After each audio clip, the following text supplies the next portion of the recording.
A ekziston censura në shtëpinë e Big Brother Albania V5? E bëj këtë pyetje duke parë komentet e pafundme që janë në rrjetet sociale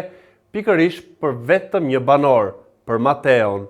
Komentohet që produksioni e lënë hije dhe nuk i nxjerr të gjitha dinamikat, por edhe analizat që ai i jep për secilin banor. E analiza fundit që u transmetua në Prime është ajo që ai mendon që Rogerti dhe Selin këtë planin e tyre e ka ndërtuar nga jashtë dhe nuk e ka kot Mateo. Nëse do të më duhet të kujtoj surprizën që i bëri bashkëshortja Rogertit, ky fundit i tha asajt duke lënë të nënkuptohet që ka diçka me një aty brenda, e një aty brenda është pa diskutim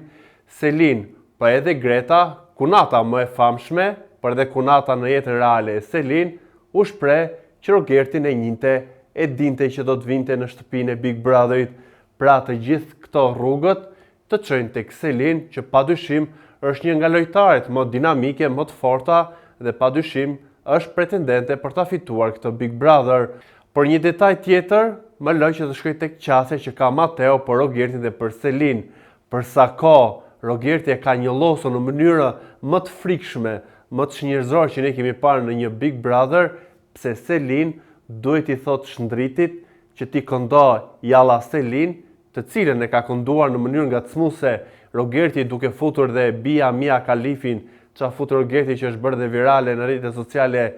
kjo këngë e dedikuar nga ai për Selin, kur i djeg kaq shumë ajo që Rogerti thot, pse e nxit Shndritin që të këndoj pikërisht këtë dhe shkon që të vallëzosh aty, pra kur ti merr një lumë me ofendime, merr një lumë me diskriminime nga një banor që ti nuk e do në atë shtëpi, e do jashtë dhe që ke polemikat më të shumta, pse kërkon ti vetë të kesh një ballafaqim apo të kesh një lloj ngacmime me të. Prandaj mendoj që analiza e Mateos, edhe pse në Prime nuk u pranua nga opinionisti Arbri duke thënë që nuk qëndron, për mua qëndron se nëse do të kishte një tjetër dinamik, Rogerti nuk besoj që do të zgjidhte këtë i të keqit të llatarshëm në shtëpi, dhe pikërisht pse me Selin, a është Selin, banorja më e komentuar që ka situata në ato shtëpi pafund, ka. A është kjo një mënyrë për të ngritur njëri tjetrin, siç Mateo tha që Rogerti ngrihet por i keq dhe Selin ngrihet dhe mirë, dhe padyshim kjo qëndron. Asgjë nuk i shpoton rrjeteve sociale dhe atyre që i ndjekin 24/7 dhe që kapin fragmente dhe që i plasin aty në rrjet, por që edhe në produksion, analiza që bëhen edhe në videot që postohen në rrjetet sociale nga vetë produksioni, nuk i jipen peshë këtyre gjërave që qarkullojnë në rrjetet sociale. A është Mateo padyshim një preferuar i publikut, kjo gjë është e matshme dhe e shikuar në të gjitha dimensionet, si në rrjetet sociale, si në votën e publikut që e shpall atë të preferuar, por edhe drona që shkojnë pothuajse nga 2-3 herë në ditë në shtëpi për atë dhe për Brikenën. Një tjetër detaj që nuk më pëlqeu është që Gimbo dhe Mateo janë padyshim një dyshe fantastike në atë shtëpi që ka një adrenalin të mirë djem, që ka një vibe pozitiv, por që për këtë situatën që Mateo e shpalosi në lidhje me Rogertin dhe me Selinën, u shpreh që ka dashur të ngjyë pak, se ai nuk ka situatë tjetër përveç se Brikenës, nuk më tingëlloj shumë e bukur që të thuash për shokun tënd, për sa kohë ti e konsideron shok brenda një loje si Big Brotheri, ku padyshim situata do të përplasin edhe do të ballafaqojnë ty edhe me partnerin që kin në atë lojë e jo më me konkurrentët e tjerë, se në fund të ditës janë në konkurrim me njëri tjetrin në një garë që vetëm 4 ose 5 prej tyre do të prekin finalen, e protagonist ja më shumë se kaq. Sa kaq duke mbetur tek pjesa e Gimbos që kishte këtë, më mirë t'ja thot në sy, të ketë një lloj diskutimi, një lloj ballafaqimi, se sa flet, le të themi, një opinion, jo në prezencë të Mateos, kur ky fundit nuk e bën dhe i thot gjërat siç janë troç drejt për drejt në sy dhe pa ju dridhur qerpiku siç fritet. Ajo që po ngacmon Brikenën vijon ende të jetë e disa që për mua ka zgjedhur një qasje të gabuar me një lloj degradimi që duhet ja lëmë Rogertit dhe të mos bën edhe banorët e tjerë se ai ka dhe ato lezetet e veta që rrëzohet, që bën atë komikun, që bën situata fani, edhe këta të tjerë që duan të përfitojnë situata vetëm me shënjestrim dhe vetëm me një lloj degradimi duke ulur femra dhe gjëra më shumtuar u bë dje në ditën e 8 marsit në ditën e gruas, në ditën e femrës, dhe Edisa e ka zgjedhur thjesht si një lloj strategjie për të ndërhyrë tek Mateo dhe tek Brikena me ofendime, me degradime, dhe duke parë atë që ajo e shpreu dhe vetë, opinionin e jashtëm dhe të figurës që Brikena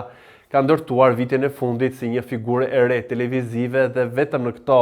qaste të shkurtërta Edisës si mjaftojnë për të hedhur balta, apo po thonë që ti do meshkujt për lekti mashkull jashtë kështu ashtu, pra i bërë një lloj gjyqi të jetës së Brikenës të panevojshëm, edhe në rrjet nuk është se pëzë shumë pesh apo edhe shumë zë.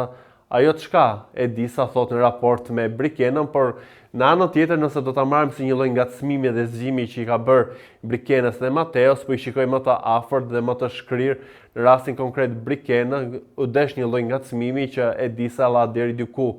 Është okay që ta bënte këtë nxitje, por ajo aty nuk ka hyrë për të identifikuar, le të themi, si një lloj lojtari që do të hyjë mes një çifti apo të bëj këtë lojën e shëmtuar të etiketimeve me një lloj degradimi që jemi ngopur nga Rogerti, dhe nuk duam ta shohim midis vajzave, se edhe ato nuk janë të pakta në këtë format. E siç e tha dhe Arbri dhe Monika, dhe unë jam i të njëjtit mendim që kohët e fundit Selin është kthyer në një lloj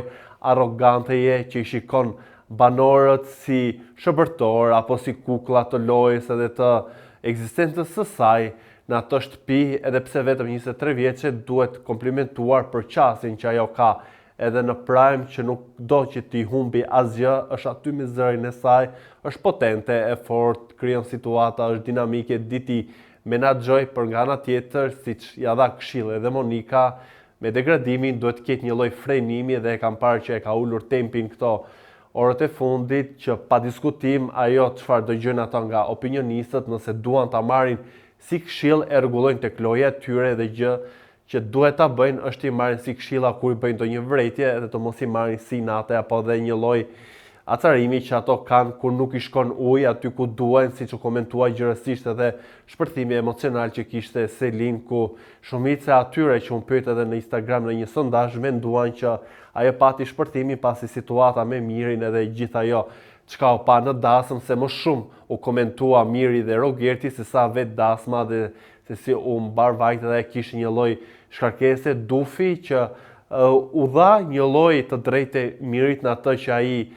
jo vetëm ai, por edhe Juela e thot që Selin e shikon me sy, ka ndjenja për Mirin, dhe ky fundit nuk i stopon këto fjalë, por thjesht i shton dhe kërkon një lloj dakordësie. Edhe pse kam thënë herë të tjera që Miri për mua në ato lojë është një varg ku mbahet në një anë si nga Selin dhe nga Rogerti, dhe vetë ai nuk është ai që loz apo lëviz velat e varkës, por është aty në ndihmën e këtyre situatave, dhe e ka humbur atë shkëlqimin që ka pasur fillim, ku ka qenë më në pa si protagonist, tani është në hijen e dy personazheve që unë përmenda, Selin dhe Rogerti. E nëse do të kemi një dasëm ku do të shikojmë më shumë ndjesi dhe më shumë ndoshta vërtetësi në atë që publiku kërkon, jo se Selin dhe Gimbo nuk e ka, përkundërzi ky fundit është shumë i dhënë ndjesi maksimale dhe maramëndse për Selin, ja ka dedikuar të gjithë të rrugtimin e tij asaj, dhe është lënë më njanë lojës, është fokusuar padyshim tek Selin, por duke mbetur tek ajo shija që ne jemi mësuar ndoshta edhe nga kujtimet që ka lënë Luizi dhe Kiara, mund t'i afrohet deri diku Mateo dhe Brikena, edhe pse lidhja tyre është larg asaj që ne kemi parë në Big Brother 2, por sidoqoftë, mbetur tek impakti i publikut, është ai lezeti, është ai sheqeri, dhe ndoshta mund ta ndryshoj vibe-in e një dasme për t'u afruar më shumë vërtetësisë dhe një lloj feeling të bukur, dhe të komentohet më shumë qasja në dasëm se sa shkatruesit e kësaj dasme. Sidoqoftë, do doja të dija dhe mendimin tuaj për gjithë këto dinamika që po bëhen në shtëpi, a ka realisht një lloj tendence të produksionit për të ulur Mateon dhe për mos të nxjerrë atë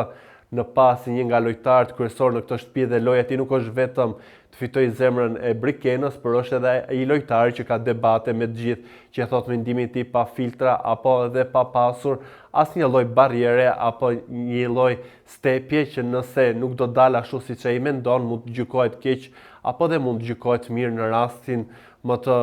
favorshëm ndaj tij. Por më kryesorja është edhe mos harroni t'i bëni subscribe kanalit ton Koha Jon në YouTube.